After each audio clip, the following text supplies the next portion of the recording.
Edie D Browning is the author of Me Here Without You Now, a poignant tale of love, loss and rediscovery set against the captivating yet unforgiving backdrop of Finland's winter. And Edie is with us here. How are you today? I'm just fine. What was it that motivated you to write about love after loss? I was interested in the idea, because there's so many love stories out there, and it's usually young people, and it's like first love and it's also romantic and all. Yeah. And I was just like really interested in the idea of like a love story after the love story, like after the one, because, that also happens. And I just wanted to tell that story. So I don't know. And the book is set against the backdrop of Finland's winter, which adds a unique atmosphere to the story. So how do you think that setting contributed to the overall emotional journey of the characters? Yeah, it takes place. The whole story takes place a couple of months before New Year, and then like the resolution is just after the New Year's. So it's like a new beginning for the main character, Louise. And it's also set in winter, I think, because in a way, my character Louise has lost so much, and she's kind of, frozen. She's unable to love because she's lost so much in a way. So that was basically the idea, to be the winter, to be like the metaphor for her state. What kind of challenges does Louise face in the story, and how does she ultimately find her way forward? She gradually, as we get to know her, she gradually goes through these I can say losses, and the ultimate one is losing the love of your life. And so, it kind of builds up, and then eventually she finds her way and finds love again. So, but it's a process. Basically, I just wanted to show that, although loss is universal to everyone loses someone and everyone grieves.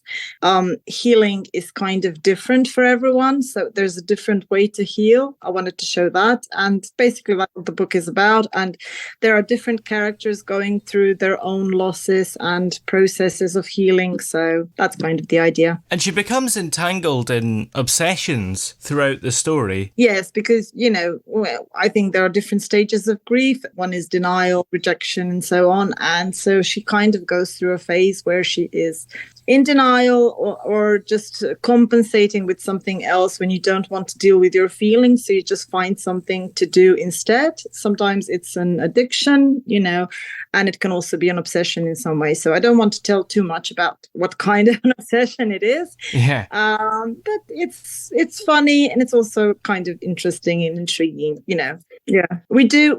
I think as people, we do different things when we don't want to deal with our feelings, and then it's just easier to find an escape, if you know what I mean. Yeah, absolutely.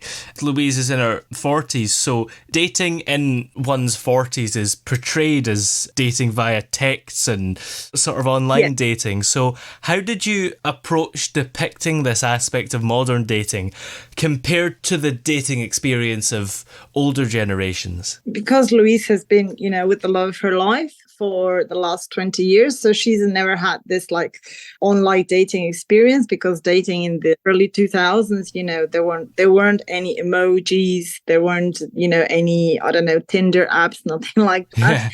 Yeah. So it's funny. It's funny for Louise to go through that, to try and do that. We are in different kind of world, and to do that after 20 years, it's tricky. So, and also leads to various humorous situations. And there are quite a lot of themes in the book, such as losing touch with loved ones, and Louise actually loses touch with her own son. So how does that dynamic play a role in her path to healing and maybe reconnecting with those around her? Yes, because she's so removed, she's so detached from everyone in her life. She just goes down and down this like rabbit hole of her obsession and just kind of, closing off to the world. That's why she kind of loses touch with her son. And then basically the wake up call for her is that she almost loses her son, and then she kind of wakes up and realizes, okay, this is not normal. He's the only person that I have left away. Yeah.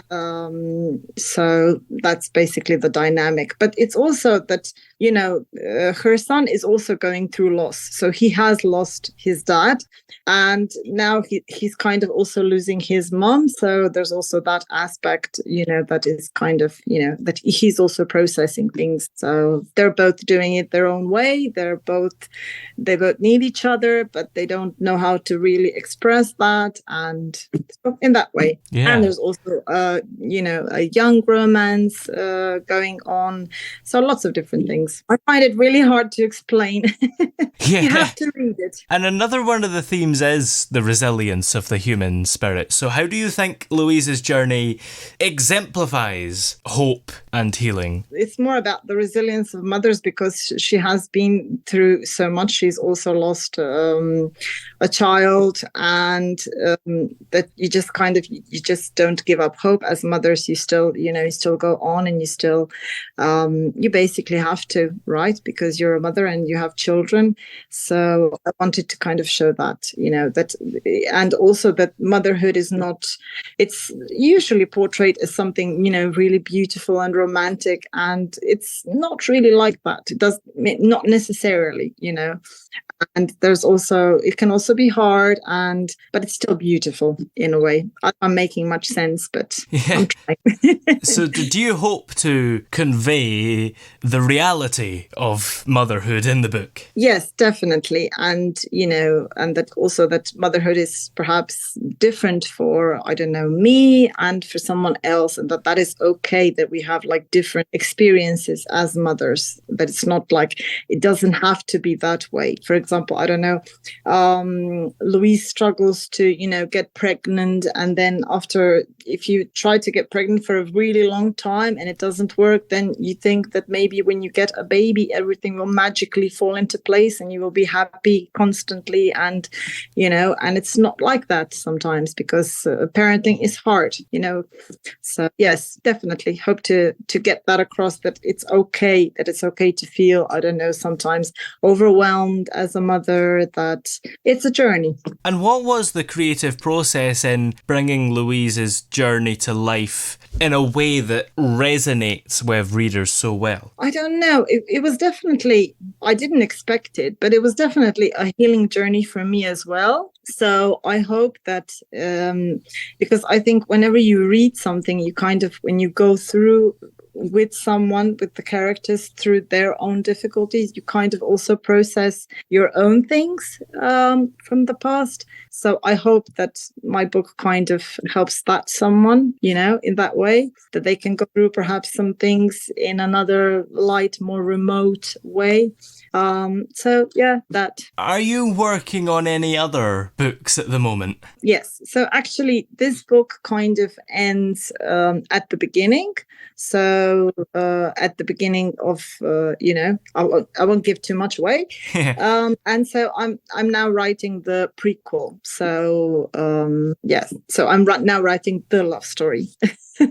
Yeah, so that one is all about dating in the 2000s, and and also it's also because Louise is from Ireland and she moves to Finland to be with the man that she loves.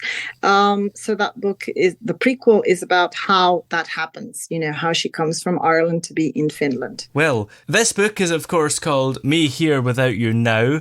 Where are we able to find it? I think on Amazon, Barnes and Noble, all kinds of Apple books, all kinds of online bookstores, Kobo, I think. Yeah, everywhere. Excellent. Well, many thanks for joining us today. It's been great having you here. Thank you.